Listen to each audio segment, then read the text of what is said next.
isa sa mga patunay. Nagpunta doon si Bongbong Marcos Jr. sa Kingdom of Jesus Christ. Nakita niya yung malaparaiso na kaharian. Ito ay tunay na kwento na po ito, hindi na po ito istorya. Okay? Nagpunta si Bongbong Marcos doon, nakita niya yung Glory Mountain o yung Prayer Mountain. Ang sabi ni Bongbong Marcos, mayroon palang ganito sa Pilipinas. Tinanong niya si Pastor Apollo Kibuloy, paano mo ito ginawa? Ang sabi ni Pastor Apollo Kibuloy, zero corruption. Pa rin po ng Banateros, walang iba kundi si Master Judea.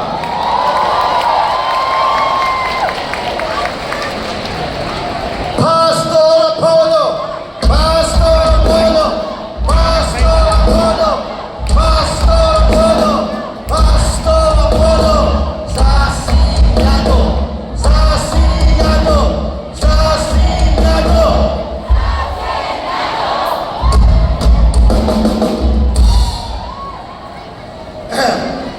Nice mic, kasi may nakita ko na binantay yung mic.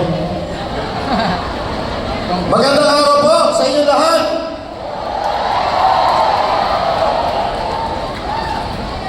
Handa na po ba kayo sa matatag na Pilipinas? Handa na po ba kayo na matapos ang korupsyon? Yan ay ilan lamang sa magagandang plano ni Pastor Apollo Kibuloy. Pero gusto ko muna batiin yung mga leaders na kayo, JC. Leaders, kaya sinanay.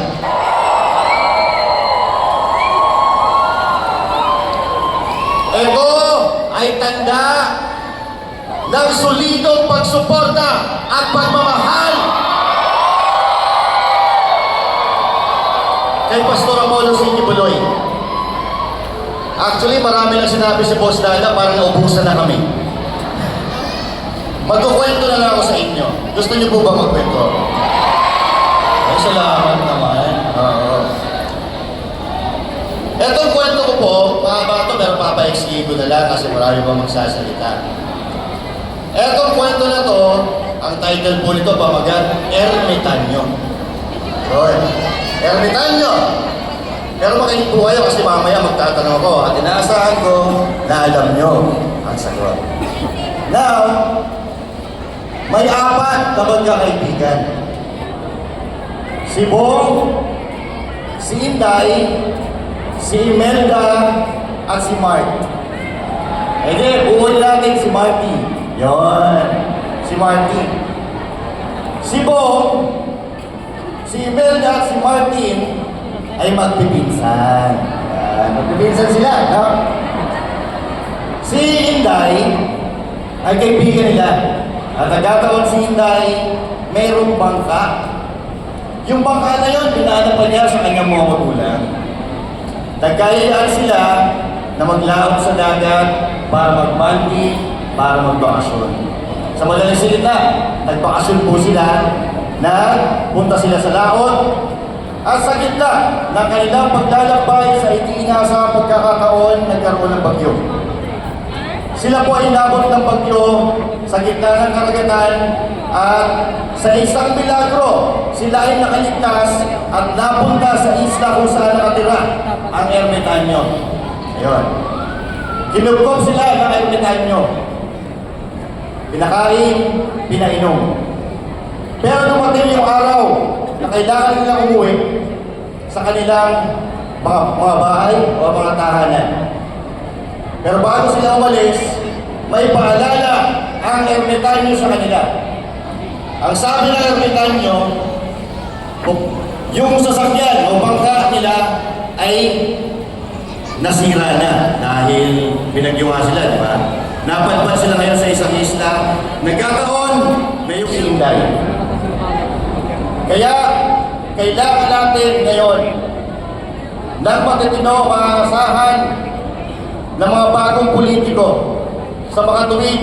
Kailangan natin yung Ermitanyo. Ngayon, may tanong ako sa inyo, sino yung Ermitanyo? Ang gagaling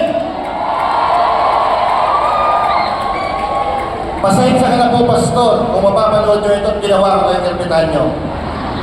Pero may halin tulad natin, si Pastor, sa isang Ermitanyo, dahil hindi naman ligit sa ating kaalaman, maraming napapadpad na mga politiko sa inyong kaharian, sa KOJC.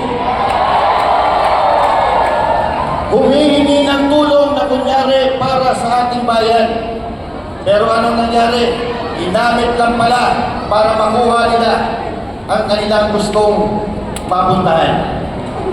Kaya mga kababayan, isa sa mga patunay, nagpunta doon si Bongbong Marcos Jr. sa Kingdom of Jesus Christ. Nakita niya yung malaparaiso na kaharian.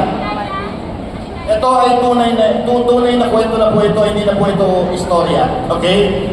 Nagpunta si Bongbong Marcos doon, nakita niya yung Glory Mountain o yung Prayer Mountain.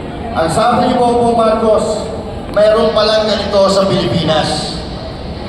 Tinanong niya si Pastor Apollo Kibuloy, paano mo ito ginawa? Ang sabi ni Pastor Apollo Kibuloy, zero corruption.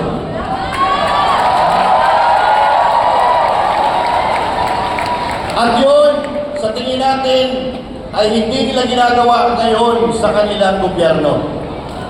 Kailangan natin ang ermitanyo sa Senado!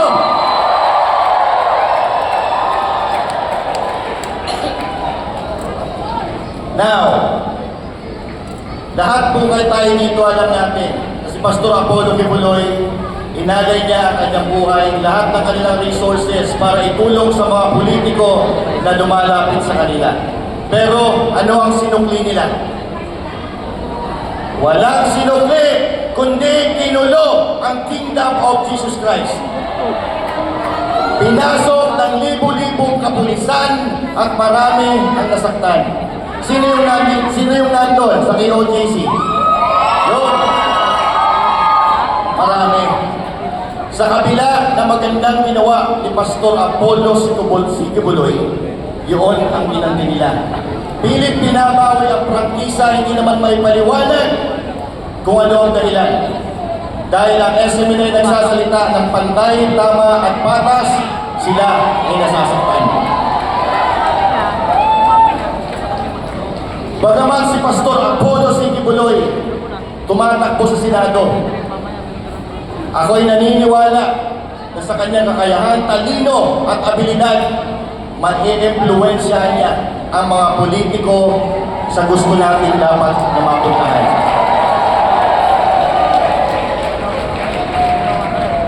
Kaya mga kababayan, sa Mayo 12, huwag nating kakalimutan number 53 sa balota, Pastor Apollo Kibuloy.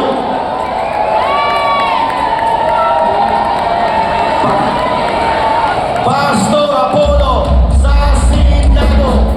Pastor Apollo sa Senado. Pastor Apollo sa Senado.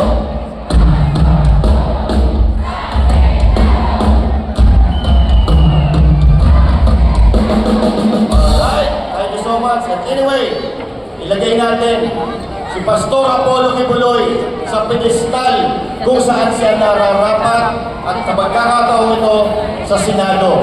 Dahil nakakasiguro tayo, lahat ng gagawin ng kandidato ito ay para sa Diyos at sa Pilipinas natin mahal.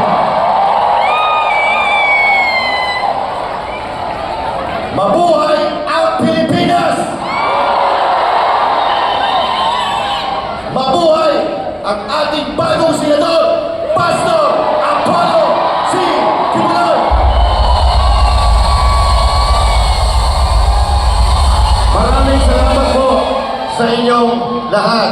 At nandito po kaming Banateros na susuporta, didepensa at lalaban para mailagay sa pedestal si Pastor Apollo Kibuloy. Magandang araw po sa inyong lahat.